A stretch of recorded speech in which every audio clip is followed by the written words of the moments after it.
కూటమి ప్రభుత్వం పేద ప్రజల సంక్షేమం కోసం పనిచేస్తుందని మంత్రి గుమ్మడి సంధ్యారాణి అన్నారు. పార్వతీపురం మన్యం జిల్లా కుర్మరాజుపేటలో మంత్రి పర్యటించి ఎన్టీఆర్ పెన్షన్లను పంపిణీ చేశారు. ప్రజల జీవన ప్రమాణాలు పెరిగేందుకు ప్రభుత్వం పనిచేస్తుందని మంత్రి గుమ్మడి సంధ్యారాణి అన్నారు.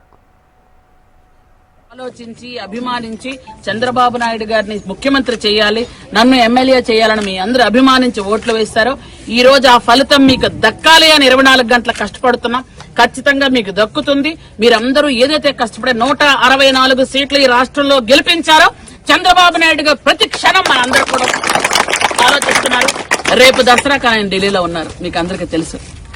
ఎందుకంటే కొత్త పెట్టుబడులు తేవడానికి తండ్రి కొడుకులు ఇద్దరు అక్కడే ఉన్నారు. రేపు దసరా, రేపు కూడా అక్కడే ఉంటారట. అంటే మీరు ఆలోచించండి ఎలా ఉంటుందో పరిస్థితి. దసరా లేదు, దీపావళి లేదు, పండగ లేదు.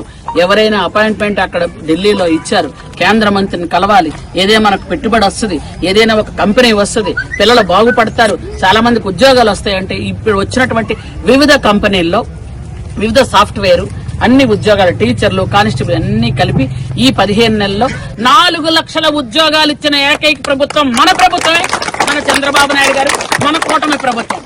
ఒక పక్క మన హీరో, మన అన్న పవన్ కళ్యాణ్ గారు ఒక పక్క తోడుంటున్నారు, ఇంకొక పక్క లోకేష్ బాబు గారు తోడుంటున్నారు, ఇంకో పక్క పైనుంచి మోడీ గారు కూడా అన్ని విధాలుగా మన సహాయ సహకారాలు అందిస్తున్నారు. కాబట్టి ఈరోజు చంద్రబాబు నాయుడు గారు ఇంత చక్కగా కార్యక్రమం చేయగలుగుతున్నారని మరొక్కసారి మీ అందరికీ తెలియజేసుకుంటూ అందరూ చెప్పాలి.